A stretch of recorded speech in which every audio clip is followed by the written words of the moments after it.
Hey, joining us now on the Marmy Rock Show. Excited to have the Chance on the show. They're from Baltimore, Maryland, and they've got brand new music out. And we're going to be talking to them about their new music and everything they've got coming up from the Chance. Guys, welcome to the show.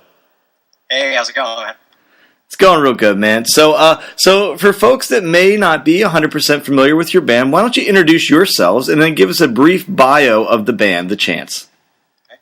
I'm Jack. I play the drums. I'm Chaz. I play lead guitar. And basically, the Chance started in 2011 as an acoustic project, and then kind of, they first... Yeah, we kind of evolved from an acoustic project, just like a singer-songwriter thing.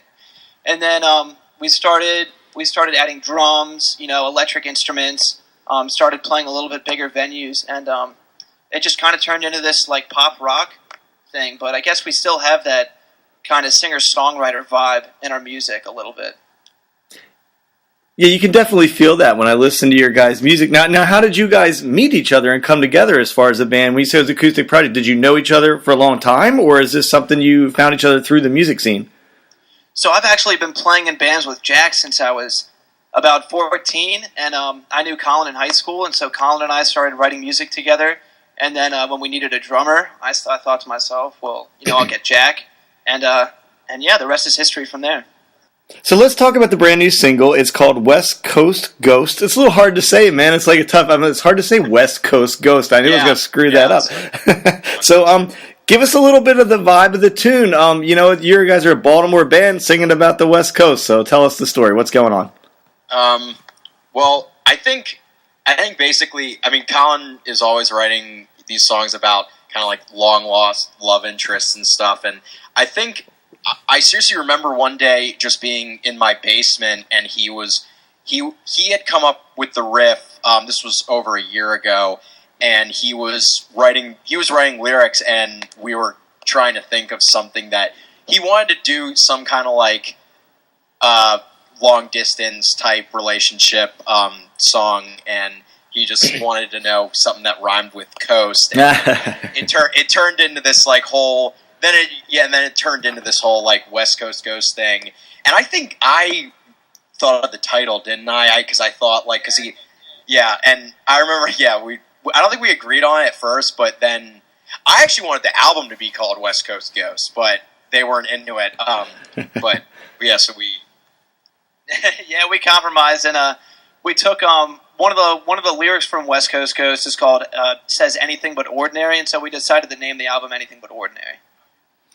So, nice segue, man. That's the name of the upcoming album, and that thing's due out October 30th. So, the full-length album, now, I've heard your guys' music before. You had the EP that was out there. Is this going to be some similar stuff from the EP? Is it going to be a departure from it? How's it going to relate? So, we're still keeping, about half of the songs are acoustic. We still have that singer-songwriter element to our music. But also, what we're doing that's new is loud guitars, loud drums, heavy hitting songs. More of like a pop rock, almost like pop punk kind of vibe to some of the songs.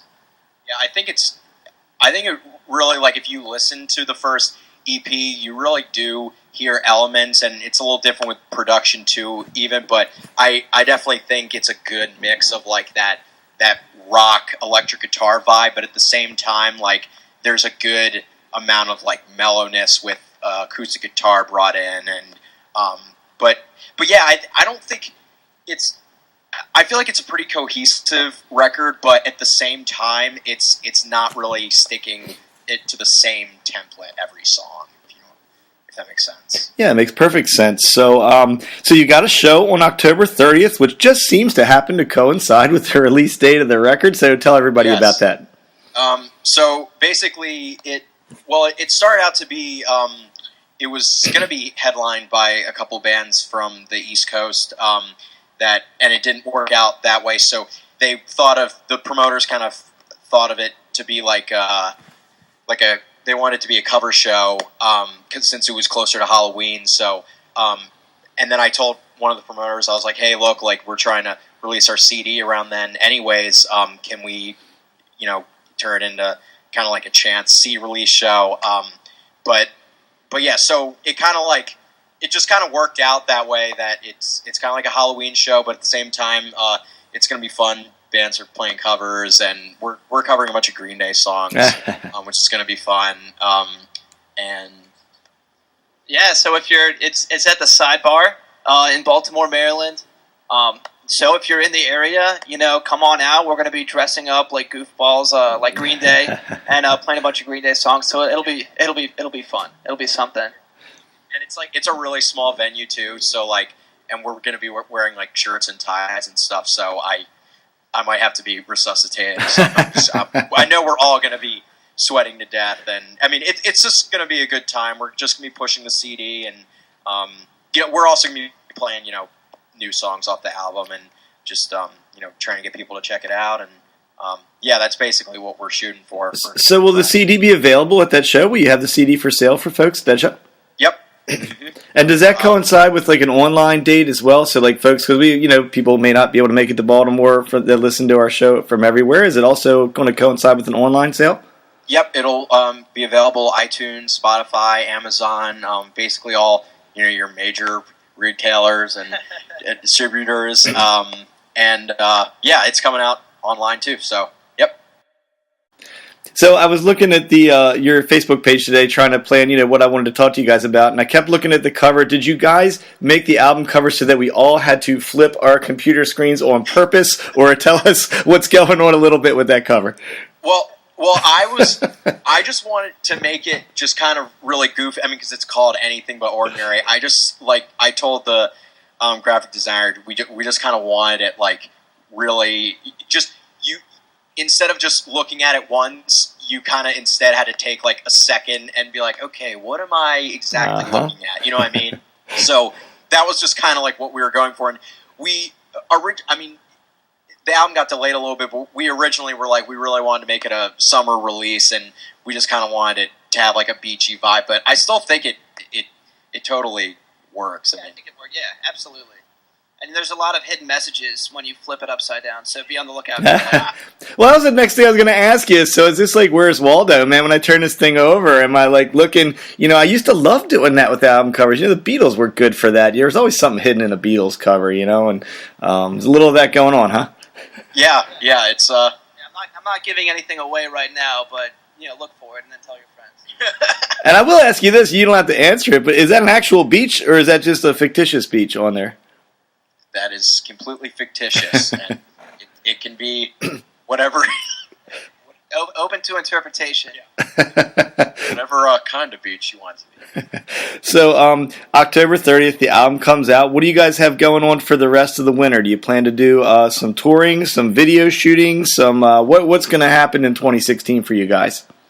Well, basically, our budget's a little low right now because we spent it all basically on the promotion of the album and stuff, but we're trying to do something through the college we go to and make a music video. I think that's our next step for a different song. We really want to push that song, and then we're still in school until mid-December, but I think we're going to try to book some out-of-state shows around January when we're off school. But I'm constantly emailing and calling venues and trying to set things up. So yeah, we're always on the lookout to play shows. We love playing shows. So yeah. Now is the entire band still in college together? Yep, we all go to Towson University. So talk about the challenges. It's hard enough already to get things going in the music industry. How tough is it trying to be a student and then keep a band alive as well? It's really difficult. I contemplate dropping out of college every single day. And it's tough too. When you also have a part-time job at wait tables, and it's hard sometimes. And coordinating band practice from everybody's schedules, can be a real pain in the butt. So it definitely has its challenges, and I definitely think about dropping out of school every single day. It's mainly just scheduling and stuff, because everyone's on their own schedule, and it's just we We make it work the best we can, though. I mean, there's only so much we can do. I mean, I'm a senior, so I'll be graduating in the spring, and then I think Chaz and Colin are like a year behind me. So, yeah, we'll see what happens. Yeah, well, hang in there with the college thing, man, because we all know there's so much money to be made in the music industry these days. So it's always good to have something to fall back on. Yeah. Hey, tell me a little bit about where you're coming to me from. The folks listening to the radio show won't know, but I can see looks like a kind of studio kind of vibe going on behind you there with some equipment. Oh, yeah. So where are you calling me from? This is my basement. We just got done practicing, just right in Baltimore, and yeah, you can see everything there. But yeah, we just got done practicing a little bit. We're just trying to run through all those Green Day songs and get them tight. But yeah, this is my studio. I kind of record and produce bands on my free time with the band and work and school. So it's tough. But yeah, this is kind of what I do on my free time. I love doing it. So. Hey, man, it sounds familiar, like what we do here at MARR. So it's good talking to you guys. This is the Chance from Baltimore, Maryland. If you are within striking distance, give me the name of the venue again. I'm sorry, I forgot the name of the venue for October 30th. The Sidebar. And that is the Sidebar. What part of town is that in? Where's the Sidebar at? It's a downtown Baltimore. Okay. Right. It's close to Mount Vernon and like Rams Head Live and Soundstage. It's pretty much in the... Okay, right in the heart of downtown Baltimore. So that's October 30th. It'll be the CD release show where Anything But Ordinary will come out. You can buy the CD that day there live, which is always the better way to do it, or you can get it online that same day. So, guys, welcome back to the show. I know it's been like years, I think, or 2 years or something. I had one of you on the show, I think, once before. So I guess welcome back. Thank you. Good luck with the CD release show, guys. Oh, yeah, thank you so much. Thanks so much for having us.